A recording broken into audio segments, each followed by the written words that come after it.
Vital information about the popular Golden Comet chicken breed. Did you know? Golden Comet chickens display difference in the sexes with color. While the males are generally white in color, the females are usually brownish red, or the Golden Comet chicken breed is an unusual variety. They are a crossbreed between a white rock hen and a rooster of the New Hampshire breed. This mix results in chicks whose sex is easy to tell apart due to the varying colors after they hatch. Generally, roosters make a lot of noise and may not be allowed to be kept in certain localities. However, because it is easy to differentiate sexes in golden comets, such an owner can easily take in only the female chicks to breed. Golden comet chickens are known by many different names. One might also recognize them as golden buff, red star, cinnamon queen, and gold sex-link chickens. Well, now look at some interesting facts about their appearance, behavior, habitat, maturity, reproduction, and the necessary care that needs to be taken when owning one or more of these unique birds. Appearance. The golden comet chicken breed consists of birds of a small size where the rooster weighs around 6 pounds and hens weigh only about 4 pounds. The feathers are either whitish or golden or reddish brown depending on the gender. The birds usually grow only one comb on their heads, have a dull yellowish beak, and have bright yellow-orange eyes. The legs are either yellow or greenish in color. Hardiness. Golden comets are a very resilient chicken variety. Although they thrive the best in warmer climes, they easily adapt in all sorts of climates. As long as you provide enough hay for insulation inside the coop, the chickens can survive near freezing conditions. However, owners will need to regularly check humidity levels and the possibility of frostbite on the combs of these birds. In some cases, medical attention might be required because frostbite can turn fatal. Behavioral traits. This breed has a very relaxed attitude and is very friendly towards humans and other chicken breeds. These birds are rarely seen fighting with other chickens. They usually don't mind being held and hence are good for young children and people who are attempting to be a breeder for the first time. They are also naturally curious and hence the owners must supervise them regularly to keep the chickens away from danger. How many eggs do golden comet chickens lay? Due to their small size, golden comets are not used for meat consumption. However, commercially, this is one of the most popular egg-laying breeds. Chickens start laying eggs when they are as young as 16 weeks. Initially, the size of the eggs are usually small. However, the size gradually increases as the hen becomes a full-grown adult. One can expect an egg each day from every bird in their peak period. You can make out that a hen is matured enough to lay eggs when the waddle and comb turn from pink to dark red. The hens regularly lay eggs till they are around 2 years old, after which the number of eggs decrease gradually.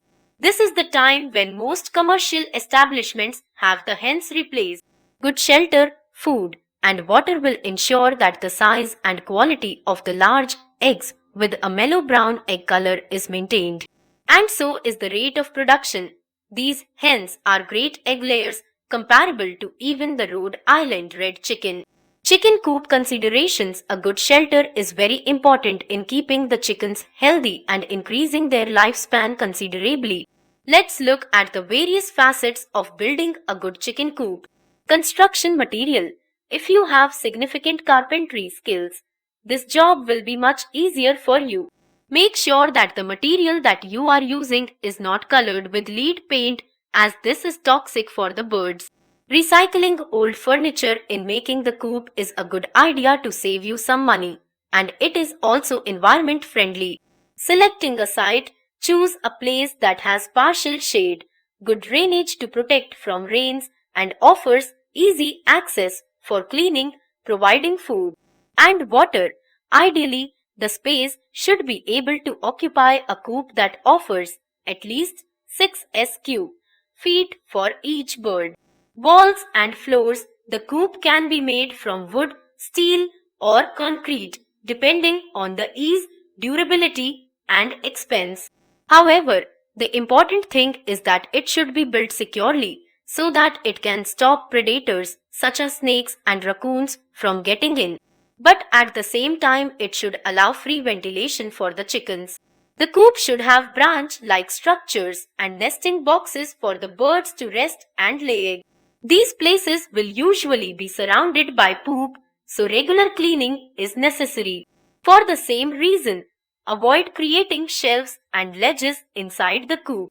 Lighting. Electrical lighting is preferred in a coop as it provides warmth to the birds, allows you to see what you are doing inside, and keeps the chickens from going into a dormant state. Regulate the timings of when the lights are on to copy a night and day cycle. Fenced outdoor area. A food fenced area surrounding the coop will allow the birds an active life and give them the freedom to run around without worrying about predators. Giving the hens and roosters a secure environment can extend their lifespan from 3 to 4 years. How to breed golden comet chickens. While you will not get pure golden comets by getting a hen and rooster of the same breed together, the hybrid crosses will be just as good in laying eggs and can come in a mixture of colors. The difficult part is that golden comet hens rarely get the urge to brood on their eggs, which means that if you want the eggs to hatch, you will most likely need an incubator. So, keep a male and female pair in an undisturbed area for a week or two, and the eggs that will be laid will most probably be fertile. Get these eggs into an incubator, and after around 21 days they will hatch into chicks. Golden comets can become fine pets for their owners, however, their short lifespan can be a disadvantage. Their gentle and non-aggressive disposition can make them an easy target for other breeds with a bullying nature. It is best to keep the breeds separately or supervise them when they are in the company of each other.